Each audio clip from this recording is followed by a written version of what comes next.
పోగా అందరూ నన్ను అవమానపరుస్తున్నారు, నన్ను అవమానంగా మాట్లాడుతున్నారు, నన్ను ఎట్లా అంటున్నారు అట్లా అంటున్నారు, అసలు నేను ఎందుకు బతకాలి, సస్తే పోయిద్ది కదా అని వెంటనే మనోళ్ళు ఫైనల్గా పోయేది సావుకాడికి. ఎందుకు సావాలనుకున్నారు? అవమానం ఎదురైందంట. అప్పివలసినోడు తిట్టాడంట, అవమానం ఎదురైందంట. భర్త తిట్టాడంట, అవమానం ఎదురైందంట. భార్య తిట్టిందంట, అవమానం ఎదురైందంట. తల్లిదండ్రి తిట్టారంట, అవమానం ఎదురైందంట.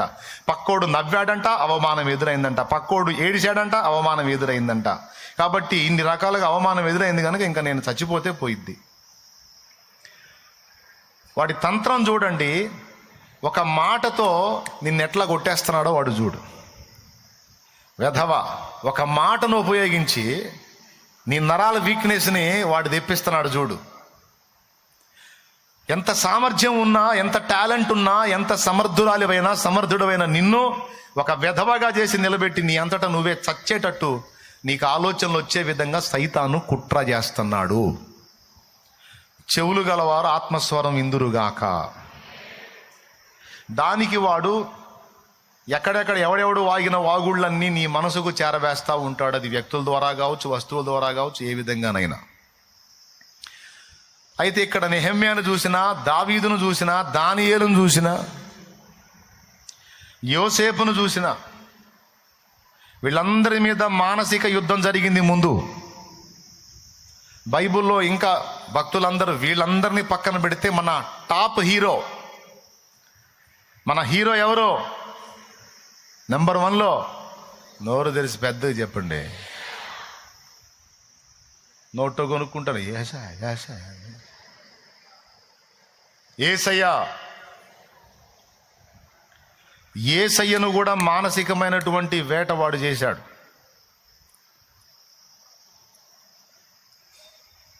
యేసయ్యను కూడా అడుగడుగున శాస్త్రుల రూపంలో, పరిసయ్యుల రూపంలో, సద్దూకయ్యుల రూపంలో, యూదుల రూపంలో 4 విధాలుగా యేసు ప్రభుని అవమానపరిచే మాటలు మాట్లాడుతూ, ఆయన్ని హేళన చేస్తూ, అవమానపరుస్తూ, తృణీకరిస్తూ చాలా డిస్టర్బ్ చేశారు. మనం జాగ్రత్తగా యేసయ్య లైఫ్ని చదివితే అర్థమైంది మనకి ఈ సంగతి. అబ్బా, మానసికంగా ఆయన్ని కూడా చాలా వేటాడారు కదా అనిపిస్తుంది. అవమానపరిచి దాన్ని బట్టి ప్రభు ఏమన్నాడు తెలుసా? ప్రవక్త స్వదేశమందు తప్ప మరి ఎక్కడ కూడా ఘనహీనుడు కాడు అనే మాట వాడాడంటే, స్వదేశమందు స్వజనుల దగ్గర ఆయనకు ఘనహీనత కలిగింది. ఘనహీనత అంటే అవమానం ఎదురైంది, తృణీకారం ఎదురైంది. సో సైతానుగాడు వాడే తంత్రాలలో మొట్టమొదటిది అవమానపరచుట. ఈరోజు కేవలం నాకు అవమానం జరిగిందని సచ్చిన వాళ్ళు చాలామంది ఉన్నారు. అప్పులు పాలయ్యాను తలా ఒక మాట అందరూ నాకు అవమానమైందని ఊరేసుకున్న వాళ్ళు ఉన్నారు. అందరూ నన్ను అవమానపరిచారు, తలో ఒక మాట నన్ను మాట్లాడారు, ఎవరు నన్ను అర్థం చేసుకోలేదని సచ్చిన వాళ్ళు ఉన్నారు. నా కొడుకు నన్ను అవమానపరిచాడు, నా కూతురు నన్ను అవమానపరిచిందని సచ్చిన తల్లులు తండ్రులు ఉన్నారు. బాయ్ ఉన్నారా లేరా? నా బంధువుల్లో, నా చుట్టపక్కల్లో నాకు అవమానం జరిగింది, నేను ఎందుకు బతకాలని సచ్చిన వాళ్ళు ఉన్నారు. నా పిల్లలు నన్ను ఇట్లా అన్నారని చచ్చిన తల్లిదండ్రులు ఉన్నారు. నా తల్లిదండ్రి నన్ను తిట్టారు, నన్ను అవమానపరిచారు, నా ఫ్రెండ్స్ ముందు నా పరువు పోయేటట్టు చేశారు అని సచ్చిన పిల్లలు ఉన్నారు. ఎందుకు అలా అయ్యారు? అవమానం. మనకేమనిపిస్తుంది? అవమానం అంటే ఏముందిలే అనిపిస్తుంది. కానీ అది మన అనుభవంలోకి వచ్చినప్పుడు దాన్ని జీర్ణించుకోవటం మన మనసుకు చాలా కష్టం. కానీ ఇక్కడ దేవుడు మనతో మాట్లాడుతున్న మాట ఏంటంటే, నా భక్తులు ఎదుర్కొన్నారు, భూమి మీదికి నేను వచ్చినప్పుడు కూడా దాన్ని నేను ఎదుర్కొన్నాను.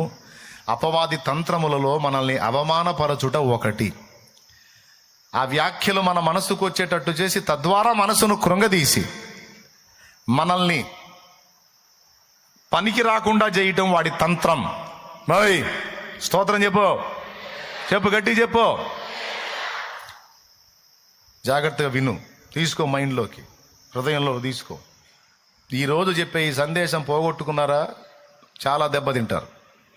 మీరైనా నేనైనా ఎవడు మిస్ కావద్దు. ఈరోజు సేవకులు కూడా మొదటిది ఏం చెప్పాను? అవమానం. అన్ని ఆ అక్షరం మీదే చెప్తా, జాగ్రత్తగా వినండి. కాబట్టి ఇక్కడ మనం గమనించాల్సింది, ఎవడైనా నిన్ను అవమానపరుస్తున్నాడు అంటే సైతానుగాడు నిన్ను గలిబిలి చేస్తాడు. నువ్వు చేయాల్సింది ఏంటంటే అవమానమును లక్ష్య పెట్టవద్దు. అవమానమును లక్ష్య పెట్టవద్దు, లక్ష్య పెట్టొద్దు, పట్టించుకోవద్దు. దాన్ని దులిపివేయి. దాన్ని తీసుకున్నావా, వికెట్ ఎగిరినట్టే, నీ వికెట్ అవుట్. అవమానం ఎదురైందా, ఛాలెంజ్గా తీసుకో, ఛాలెంజ్గా తీసుకో, సవాల్గా తీసుకో, రోషం తెచ్చుకో. దాన్ని బట్టి నీ మనసును ఇంకా రేపుకో, కానీ దాన్ని చూపించి నీ మనసును కృంగదీసే సైతానుకు మాత్రం ఛాన్స్ ఇవ్వద్దు. ఓకేనా? ఏం చేస్తావు? అవమానం ఎదురైతే నీకు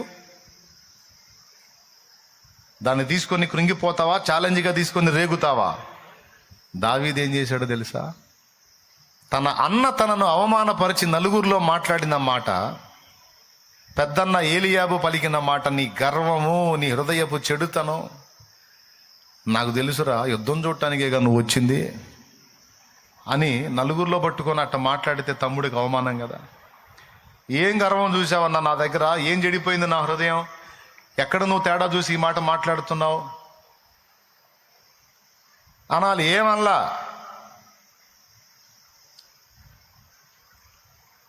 ఏమనలా. ఏమంటిని? నిన్ను మాట మాత్రమే కదా పలికి తిని, ఏం చేశాను, నేనేం పోయానా ఏంది, ఊరక నువ్వు అనవసరంగా టెన్షన్ పడి మాట్లాడతావు అని అక్కడ ఆ మాట అని పక్కకు వచ్చి దాన్ని దులిపేసి మళ్ళా ఇంకొక దగ్గరికి పోయి అదే ప్రకారము పలికెను అన్నాడు. అంటే కృంగిపోయాడా, లేకపోతే రోషం తెచ్చుకున్నాడా? దయచేసి చెప్పండి, నోరు తెరిచి. మరి ఈరోజు కొంతమంది ఎందుకు, నాకు అక్కడ అవమానం ఎదురైంది, నాకు ఇక్కడ అవమానం ఎదురైంది, నాకు అలా అవమానం ఎదురైంది, నాకు ఇలా అవమానం ఎదురైంది, నేను ఎందుకు బతికుండాలి, నేను చచ్చిపోతే పోయింది కదా అని మీ హృదయంలో మీరు ఎందుకు ఆలోచించుకొనుచున్నారు? మీ మనస్సులో మీరు ఎందుకు ఆలోచించుకుంటున్నారు? నువ్వేం ఆలోచిస్తున్నావో పరిశుద్ధాత్మకు తెలియదా? నువ్వు ఎలా దిగజారిపోయావో దేవుని ఆత్మకు తెలియదా? నువ్వేమనుకుంటూ ఇక్కడికి వచ్చావో, ఏమనుకుంటూ అందులో లైవ్లోకి వచ్చావో, ఏమనుకుంటూ జూమ్లోకి వచ్చావో, నీ హృదయంలో ఏం ఆలోచన ఉందో నా దేవుని ఆత్మకు మొత్తం తెలుసు. నేనేమనుకున్నానో తెలుసు, ఏమనుకుంటున్నానో తెలుసు, నువ్వేమనుకున్నావు, ఏమనుకుంటున్నావు తెలుసు. కాబట్టి బిడ్డలారా, ప్రేమతో చెప్తున్నా, రెండు చేతులు నమస్కరించి చెప్తున్నా, దయచేసి వాడు కృంగదీయటానికి నీ మనస్సు మీద యుద్ధం చేస్తాడు. వాడి వాడి వాడి కుట్రకు బలి కావద్దు. యేసయ్య సైతం తన ఎదుట ఉన్న అవమానమును లక్ష్య పెట్టలేదని రాసుంది గ్రంథములో. అవమానమును లక్ష్య పెట్టక అన్న మాట ఎక్కడుందో తీస్తారా? హెబ్రీ పత్రిక, ఏ పత్రికో తీసుకోండి, నేను మంచినీళ్ళు తాగుతా. ఆ లైవ్లో జూమ్లో వచ్చిన వాళ్ళని కూడా చూపిస్తూ ఉంటారా, వాళ్ళు వింటున్నారో శుభ్రంగా నిద్రపోతున్నారో చూడాలని నేను అప్పుడప్పుడు వాళ్ళని కూడా చూపిస్తూ ఉండి, ఇప్పుడు చూపించినట్టు వాళ్ళు ఇప్పుడు నా ముందు ఉన్నారు, అట్లనే వాళ్ళని అప్పుడప్పుడు చూపిస్తూ ఉంటారా, వాళ్ళు కూడా వినాలా.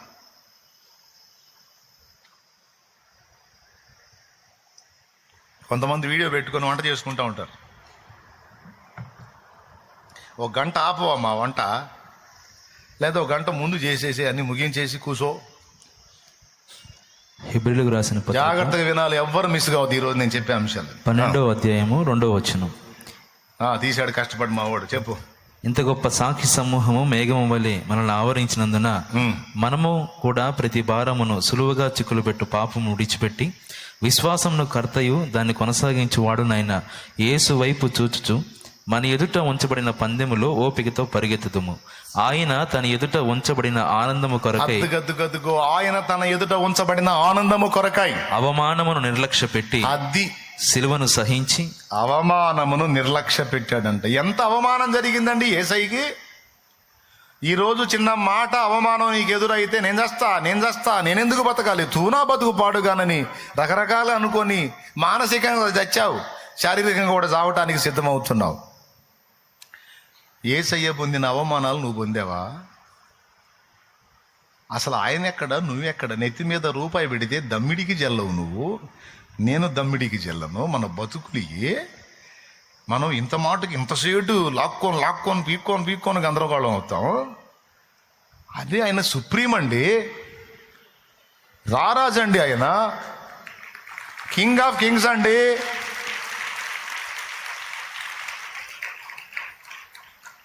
అలాంటి మహిమను వదిలిపెట్టి భూమి మీదకి వచ్చి